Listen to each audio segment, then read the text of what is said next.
So, Dan Reardon, not a bad weekend for you, second there, but a couple of tough races and suffering a little bit under the influence of a cold, I gather. Yeah, I guess just travelling back from the States and not really having much time off, travelling and flying to the races in the last week and a half, it's been a little bit hard, but no issues. I was hurting a little bit. Oh. Let it out, buddy.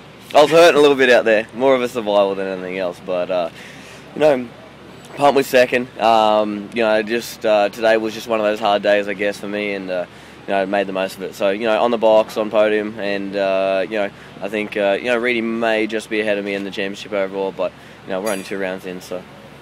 And how's the bike going? Obviously, you're still in a development process, in a sense, out here in Australia at the moment. How's the bike going, and do you sense there's some room for improvement?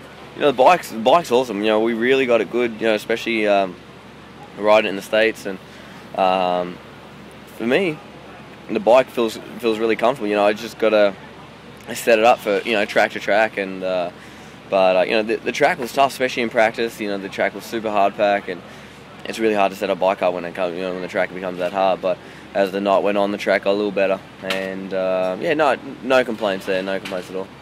If you watch some of the racing, it's clear that you and Reedy are clearly quicker in the stutters. Is that something that the pros tend to carry over when they come over here, or is it just something that's more coincidence as much as anything else? I think it's a skill you learn when you're in America. Reedy is definitely well known for being one of the strong whoop riders worldwide, so it is hard to compare with him. I give it my best. Tonight wasn't the best, but I consider myself to be half decent through the whoops, and I think spending 2 years in America and riding the tracks that they ride, I think you just you pick that skill up.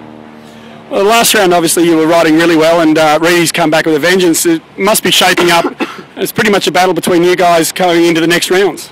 Yeah, I think the first round looked like Reed was struggling with bike setup a little bit, and this round I'll battle a bit of a flu, but. Hopefully next round, it can be all nice and even, and I'm not too sure what the format is for the next round, but whatever it is, I'll be ready, and I'll be ready to go.